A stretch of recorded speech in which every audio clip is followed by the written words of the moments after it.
আসসালামু আলাইকুম। Hello everyone, কেমন আছেন সবাই? আশা করছি যে যেখানে আছেন সবাই খুব ভালো আছেন, সুস্থ আছেন। আমরাও ভালো আছি আলহামদুলিল্লাহ।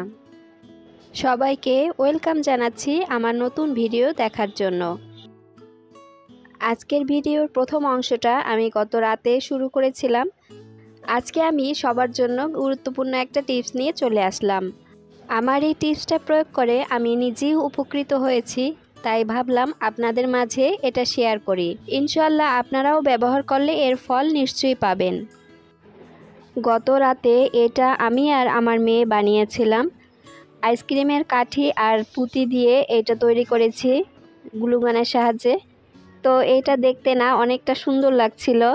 এর ভিতরে আয়নাটা রেখে দেখলাম কেমন লাগছে। তো এই ফ্লাওয়ার টপের সাথে এটা বেশ ভালোই লাগছে। আমি এভাবেই এটাকে রেখে দিয়েছি। আসলে আমরা শ্রম দিয়ে একটু কষ্ট করে ঘরে বসেই যদি ঘরের সৌন্দর্য বৃদ্ধির জন্য এসব টব তৈরি করি, তাহলে আর বাইরে থেকে আমাদেরকে বেশি দাম দিয়ে কিনতে হয় না। তো এতে দেখা যায় সংসারেরও খরচ কিছুটা বেঁচে যায়। আর বিশেষ করে হাতে তৈরি জিনিসগুলো দেখতে অনেক ভালো লাগে। আর সবচেয়ে বড় বিষয় হচ্ছে নিজে তৈরি করেছি, এটাই অনেক কিছু। তো আমার কাছে আর একটা ছোট্ট আয়না ছিল। আয়নাটা ছুটে গিয়েছিল পিছনের কভার থেকে। তো এটাও আমি এই কাঠি দিয়ে তারপরে আয়নাটা বসিয়ে দিয়েছিলাম আর চারিদিকে পুঁথি দিয়েছি। তো এটা রাফা নিয়ে গেছে ওর পড়ার টেবিলের সামনে রেখে দিয়েছে। তো পরের দিন দুপুর থেকেই আমি ভিডিওটা স্টার্ট করেছিলাম।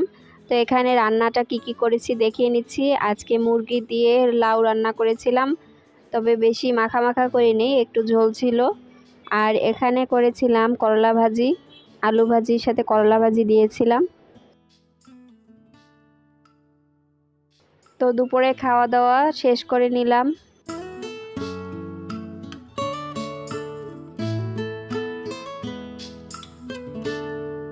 দুপুরের খাওয়া দাওয়া শেষে এবার আমি আপনাদের জন্য টিপসটা নিয়ে আসলাম। তো এই টিপসটা কিসের সেটা এখন দেখাচ্ছি। নিশ্চয়ই টাইটেল দেখে বুঝতে পেরেছেন।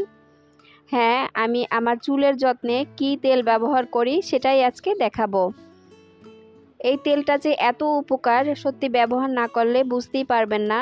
আর প্রত্যেকটা জিনিস তো উপকারী, সেটা ভালো করেই জানেন আপনারা, দেখলেই বুঝতে পারবেন। তো এবার দেখে নেই আজকের তেলটি আমি কিভাবে তৈরি করছি। প্রথমে আমি এই যে পেঁয়াজগুলো কুচি করে কেটে নিয়েছি। তারপরে হামানদিস্তায় আদা ভাঙা করে নেব। তো এইখানে হামানদিস্তা প্রথমে নিয়েছিলাম আদা ভাঙা করার জন্য, পরে দেখি পেঁয়াজের রসটা ভালো বের হচ্ছে না বলে আমি ব্লেন্ডারে দিয়ে দিয়েছি। তো ব্লেন্ডার থেকে এখন পেঁয়াজটা বের করে আমি ছেঁকে নেব। শুধু পেঁয়াজের রসটা নেব। পেঁয়াজের রস নিলে এখানে বাকি যে পেঁয়াজটা থাকে ওটা কিছুতে ব্যবহার করা যাবে, তাই শুধু পেঁয়াজের রসটুকু নিয়েছি। আর পেঁয়াজের রসটা যে কত উপকারী সেটা আমার বলতে হবে না, সেটা আপনারা নিশ্চয়ই জানেন। চুলের লম্বা হওয়ার ক্ষেত্রে, খুশকি যাওয়ার ক্ষেত্রে, নতুন চুল গজানোর ক্ষেত্রে পেঁয়াজের রসটা খুবই উপকারী। তো পেঁয়াজের রসটা আমি নিয়ে নিয়েছি। এখানে পানি ছাকার ছাঁকনি দিয়ে পেঁয়াজের রসটা ছেঁকে নিচ্ছি, যাতে পেঁয়াজের টুকরাটা কড়াইয়ের ভিতরে না পড়ে।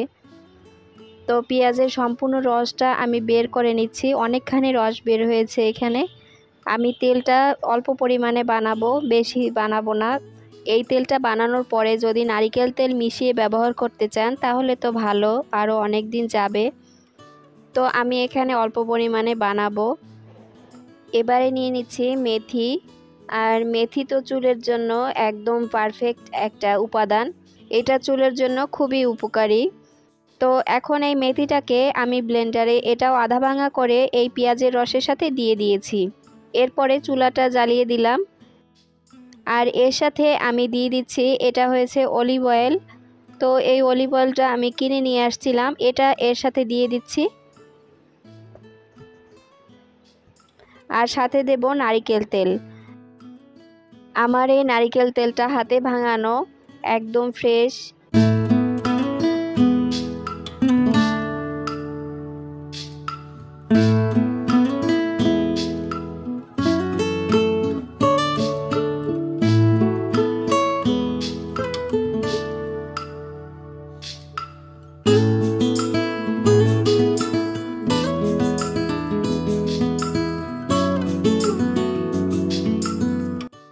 তো এখন এখন আমি নেড়েচেড়ে দিচ্ছি, এটার তলায় যেন না লাগে সেদিকে খেয়াল রাখতে হবে। ঘন ঘন নেড়েচেড়ে দিতে হবে।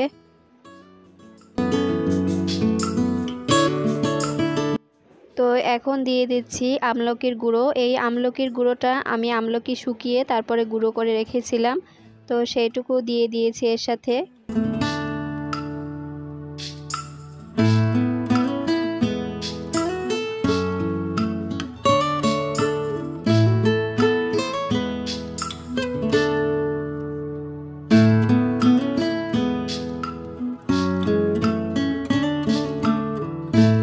তো এইভাবে আমি ভাজতে থাকবো, আর ভাজতে ভাজতে যখন কালো হয়ে যাবে উপাদানগুলো তখন নামিয়ে ফেলবো। তেলটা কালো হবে না, কিন্তু যে উপাদানগুলো দিয়েছি আমি সেগুলো একদম কালো হয়ে যাবে।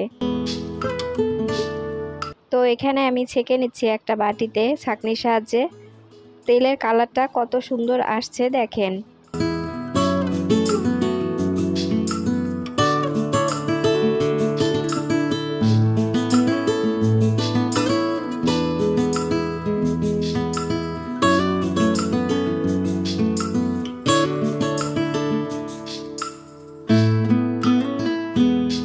তো এই তেলের সাথে আমি কাপ দিয়ে দিচ্ছি দুটো।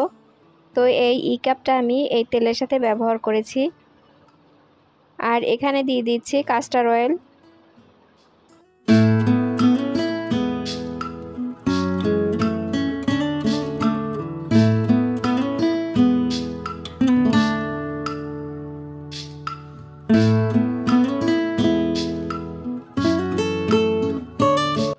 অল্প পরিমাণে কাস্টার অয়েল এর সাথে মিশিয়ে দিচ্ছি। এবার একটা চামচের সাহায্যে মিশিয়ে নেব। তো আমার কাছে এই কাস্টার অয়েলের বোতলই একটা ফাঁকা ছিল, সেটার ভিতরে আমি তেলটা ভরে নিয়েছিলাম। আর এখানে হাত ধুতে এসে আমি বেসিনটা ধুয়ে ফেলছি। বেসিনের ওপরটা একটু ময়লা হয়ে গিয়েছিল, তো আমি সেটা ধুয়ে নিচ্ছি। আর এই যে বেসিনের উপরে যে গাছটা, মানি প্ল্যান্ট গাছটা, ওটার পানিটাও একটু চেঞ্জ করে দিচ্ছি।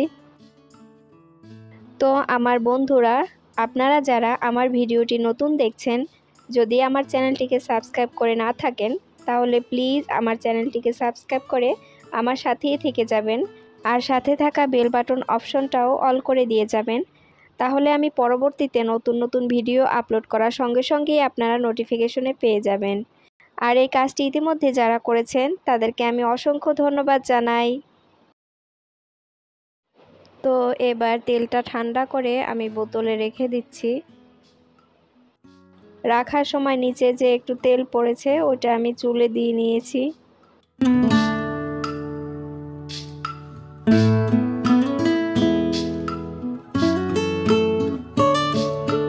তো আমার বন্ধুরা, আজকের ভিডিওটি কেমন লেগেছে? যদি ভালো লেগে থাকে তাহলে প্লিজ ছোট্ট একটা লাইক এবং কমেন্ট করে বলে দিবেন। আপনাদের একটা লাইক এবং কমেন্টই আমাকে আরও নতুন ভিডিও তৈরি করতে উদ্বুদ্ধ করে।